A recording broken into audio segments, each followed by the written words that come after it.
Chapter 8. The Truths. Lord Kotare exclaimed.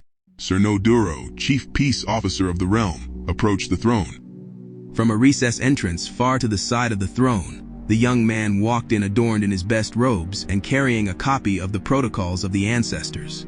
The sacred mahogany book was so large it covered his chest as he held it open. Noduro gave a lowly bow to Otomani and a shorter but still respectful bow to his uncle. Nervously he spoke, "Your Majesty, High Lord Kotare, and members of the Privy Council, by law, I am charged with bringing forth incontrovertible evidence of a crime against the state." Not hiding his annoyance, Otomani huffed. "Yes, Constable, get on with it." The young man paused to muster his courage. "Your Majesty, I have evidence as to who is the murderer of your brother, Sovereign Otomani the 32nd. This sparked a loud commotion among the privy councillors who exchanged suspicious glances and quick whispers. General Usalata fidgeted uncharacteristically. He swallowed to clear his throat.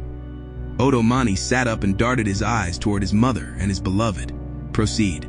Otomani felt his chest tighten. "With your Majesty's permission, I call Aduma Citizen Bada forward." Out walked Bada holding a burlap bag that clearly contained a large round object. His black clothes were clean but slightly ragged. Bada bowed to Otomani, but not as nearly as low as his station at the bottom of the social ladder demanded. Diodi took note of this. Bada said, "King Otomani," using the wrong form of address. "I have in my possession an Orbani, whose image has captured the very moment your brother was murdered. It was thought to be stolen, and thus another reason why law officers did not know the identity of the murderer. But we do now." All watched anxiously. Bada pulled the Orbani from the bag and turned it to face the throne, and then swiveled to show members of the Privy Council. Captured inside the crystal was a frozen image that sent tremors through the room. Otomani felt a trickle of sweat stream down a sideburn. In the blue-gray three-dimensional image, Otomani the 32nd sat in a bedchamber chair with a placid expression on his face. He was shirtless, and he stared forward as though he was talking to someone, but of course his blind eyes could not see them. Standing over him was a man who had his hand on the back of the monarch's head. It was though the monarch's head was in such a graceful, upturned position that he anticipated a loving kiss from the man standing over him. But the man's eyes held no love. The man had the dark, cold expression of an assassin on his face as he held a dagger that he was about to plunge straight into the monarch's throat. Horrifying!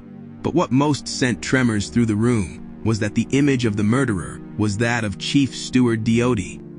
The sight of her dear son being brutally murdered by Diodi, the urchin she attempted to save from the cruelties of slavery, was too much for the royal lady Odo Kimwa. She emitted a wail so sudden and loud that it alarmed those nearby. An attendant rushed to her aid. At first, the sobs of the mother of the monarch broke Diodi's heart. Then, thinking of his own plight, a blast of fear scorched his brow, underarms, and chest, sprouting sweat beads in its wake. He did not know whether to loudly protest and thus appear guilty, or to stay quiet and calm and thus appear callous. Like a frightened and uncertain child, his eyes pleaded with Otomani to say something. "Citizen Bada, where in the depths of hell did you obtain this obviously counterfeit crystal? How dare you incriminate the chief steward with a fallacious stone?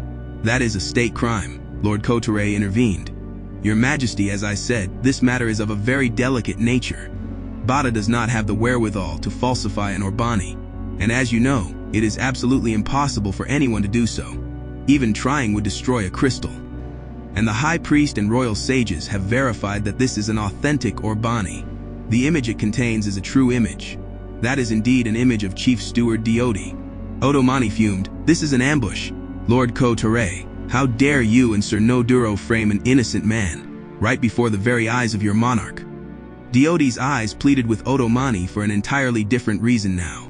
In his mind, Diodi exclaimed, "Beloved, please calm down." Otomani was far too furious to listen. Otomani shouted, "And Bada, if that is your real name, where did you find this supposed Orbani? Don't waste time remembering a lie. Tell the truth." Very hesitantly, Bada raised his arm and pointed at Diodi. "Many years ago, he gave it to me in an alleyway and paid me to destroy it." Diodi could no longer restrain his tongue. "Now that's a lie, a very obvious and stupid lie. Why would I do that? It makes no sense." Chaos ensued. Lord Kotare protested. Your Majesty, I know that the chief steward is a trusted servant, but we just brought you credible evidence of a man who appears to have murdered your dear brother, our dear late sovereign. At the very least, the law demands that the matter be investigated and not summarily dismissed. Otomani was outraged beyond containment. Don't you dare recite the law to me, Kotore. Almost 1,000 years ago my ancestors gave you that law. You, wolves and vipers. Every nobleman in the room loudly reacted to this visceral offense against his honor. Still, their monarch persisted. I am surrounded by wolves and vipers. Wolves and vipers. First the high priest, and now you, Lord Kotore, no Duro and Bada. You are all conspiring against your monarch, and may the celestial sisters punish all of you dearly and swiftly. An emotional firestorm engulfed Otomani. He was so furious that white flames began to blind his field of vision. Flames that were so blinding that they began to consume his consciousness. But it became clear to him that something was happening beyond his body, merely reacting to his anger. Voices and sounds around him were swallowed into a dream-like muffle. Several instances later, he slipped into a funnel of unconsciousness. After what might have been an eternity, Otomani slowly awoke. At first he saw nothing but gauzy objects in front of him and heard nothing but a ringing in his ears. Even if his senses were dull, he could tell he was no longer in the throne room. But only being able to see light-blurred shapes frightened him. In the air hung a faint scent of burnt ash, but as Otomani gained consciousness and could focus more, the smell became stronger and more acrid.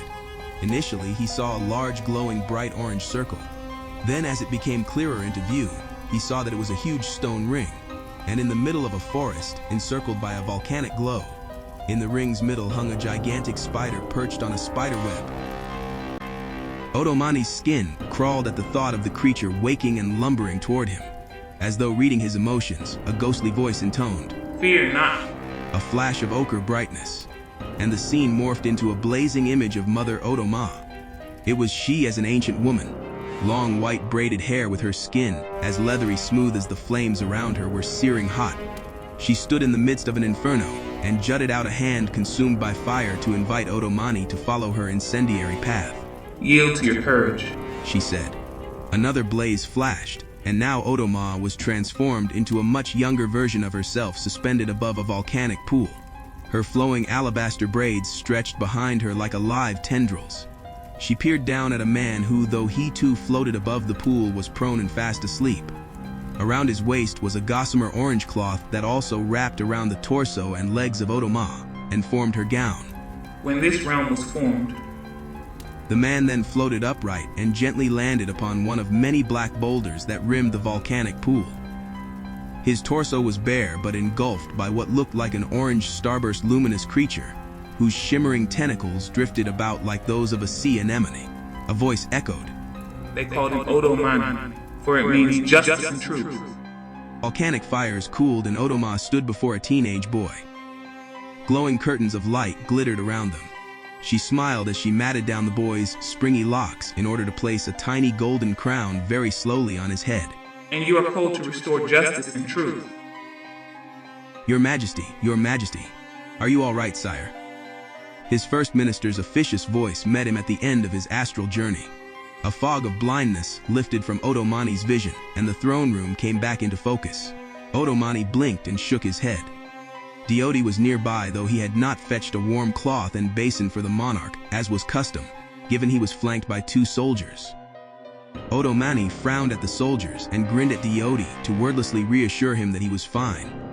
Even though down his cheeks 2 perfect tears had trickled, he sniffed to clear his nostrils. "I'm fine, Lord Kodore. I'm fine. Yes, sire, we are glad." Members of the Privy Council and all in the room, except his mother and Diodi, did not look glad. They looked befuddled or stern. Otomani's vision must have happened too quickly for his mother to rush to check his pulse or temperature, although she was on her feet with an expression of maternal worry on her face. "My liege, it was General Usalada. As a matter of state security, we believe you should command Chief Steward Diodi be taken into custody." "Taken into custody? Are you serious?" "Yes, sire. He is the prime suspect in the death of your brother, if you recall prior to your..." Otomani was not going to give Usalada the satisfaction of casting dispersions upon his fitness to rule. I will not have an innocent man taken into custody, General. I instead order that we investigate how an Orbani could possibly be falsified. Members of the Privy Council audibly objected. Odomani noticed that among the loudest voices were the strongest opponents of the Emancipation Decree. Sovereign Lord Odomani. It was the wizened High Lord Zix Kolan, governor of East Idari and patriarch of House Ron Tepe. Usually the High Lord spoke as a tacit ally of the royal house of Kanza. But clearly the Freedom Decree had run afoul of the profit margins of his cattle ranches. No slave labor as herders, less fire gold. Yes, High Lord Zix Kolan. I am sure I speak for other members of our Privy Council when I ask your hesitance in having this man taken into custody. Forgive my impertinence, my sovereign lord. But if he is possibly innocent, a high court will clear his name. As Lord Kotore has stated, Orbani do not lie, thus the reason he's the prime suspect. A helpless Diodi finally appealed. My sovereign and lords of the council, what possible reason would I have to kill our beloved 32nd sovereign? Like you, I venerated him as a kind, generous, visionary ruler. Somehow the image in the Orbani has been fabricated. Let a court of law determine that, barked Kotore. Odomani's mind flashed back to the vision of the Great Mother, and he as a teenage boy. It was clear to him now. She was not placing the crown upon his head, but was removing it. He exhaled the fear that was welling up in his chest, and was resolved about what he had to do. The monarch abruptly stood and removed his crown, and gently placed it upon the ceremonial cushion near the throne. A violent gasp was expelled by Kotore and the Privy Council. Kotore stammered, Your Majesty, the sovereign never removes his crown in public. By law that is akin to abdicating the throne. Usalata almost roared. My lord, this man is not worthy of such an enormous sacrifice by you. Diodi glared back at him viciously. Odomani made an imperious gesture. Lord Kotore and members of the court, I will not command Chief Steward Diodi be arrested and tried when he's innocent. That would make me complicit in this farce of justice, a lie. And my very name, the ancestral name Odomani, symbolizes justice and truth. I retain my rightful ancestral claim upon the throne of Rakana, but I will obey the law, the protocols. So I invoke the right of regency. I appoint you, Lord Kotore, as my acting regent, with limited authority, for a fortnight.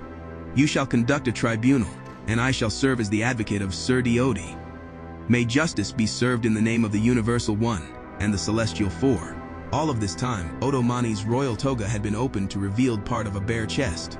To the eyes of the court, he was naked, just like Diodi. A victorious smirk flirted with the corners of Lord Kotore's mouth. He did not protest further. Very well, Your Majesty. Of course, of course. Guards, please escort Steward Diodi to his quarters.